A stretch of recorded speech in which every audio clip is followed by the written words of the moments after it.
और ये सीधे आपसे, मुझसे, हम जैसे सब लोगों से जुड़ी हुई बात है पेंशन की। अब ये कंफ्यूजन क्लियर किया गया है कि ये 1.16% आपका जो एम्प्लॉयर है वो अपने कंट्रीब्यूशन से देगा, मतलब रिटायरमेंट के आखिरी साल की सैलरी के आधार पर पेंशन मिलेगी।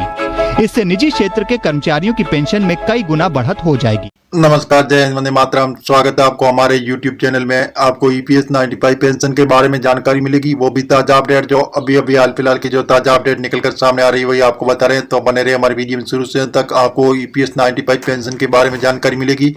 EPS 95 हायर पेंशन के लिए और समय सीमा सरकार ने बढ़ाई। जैसे कर्मचारी भविष्य निधि EPFO नियोक्ताओं को उच्च वेतन पेंशन के संबंध में वेतन विवरण आदि अपलोड करने के लिए समय और बढ़ाया। EPFO ने फिर एक बार EPS 95 हायर पेंशन के लिए नियोक्ताओं के पेंशन संबंधी वेतन विवरण को अपलोड करने में गुहार लगाई थी। सालों के इंतजार के बाद 4/11/2022 को माननीय सुप्रीम कोर्ट की ओर से EPS 95 पेंशन धारकों के पक्ष में फैसला आया और सुप्रीम कोर्ट के आदेश अनुसार EPFO ने पात्र पेंशन भोगी सदस्यों के लिए आवेदन आमंत्रण की सुविधा 26/2/2023 से शुरू की थी और केवल 3/5/2023 तक उपलब्ध रहना था। लेकिन सभी पात्र लोगों को आवेदन आमंत्रित नहीं होने पर श्रमिक संगठनों की मांग इस तारीख को अगले 4 महीनों के लिए यानी 26/6/2023 तक बढ़ाई और उसके बाद 15 दिनों का अंतिम अवसर देते हुए तारीख को 11/7/2023 तक बढ़ाया। लेकिन EPS पेंशनों के लिए 17.50 लाख आवेदन आमंत्रित हुए और हायर पेंशन के लिए आवेदन आमंत्रित करने की अंतिम तिथि EPFO के पास 17.50 लाख आवेदन आमंत्रित हुए, जिसके दस्तावेज वेतन संबंधी मामले,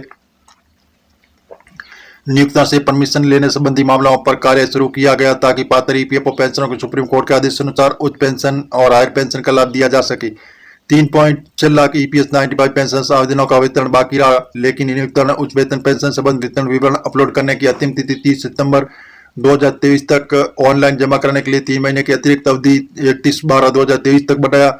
लेकिन 3.6 लाख EPS 95 पेंशन धारकों के वेतन विवरण संबंधी दस्तावेज अभी तक नियोक्ताओं की और EPFO के पास नहीं पहुंचे।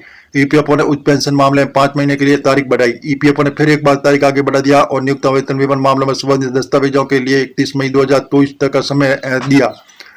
तो भी EPS 95 पेंशन धारक और आपका मामला नियोक्ताओं के पास पेंडिंग है। इन 5 महीनों के भीतर आप अपने उच्च पेंशन वेतन संबंधी दस्तावेजों का पूरा कर लिया तो विवरण संबंधी मामले में हल करवा लेंगे।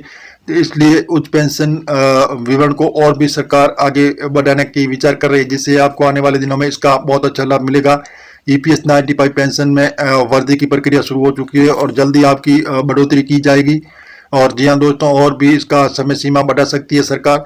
हम मीडिया आधारित आपको बता रहे हैं, सरकार से अभी हाल फिलहाल ऐसी घोषणा नहीं हुई है। आप ऑफिशियल वेबसाइट पर जाकर इसकी जानकारी ले सकते हैं और मिलेंगे नई जानकारी के साथ। नई और पहली बात तो चैनल को सब्सक्राइब कर लीजिए ताकि इस प्रकार की नई जानकारी सबसे पहले आपको मिलती रहेगी।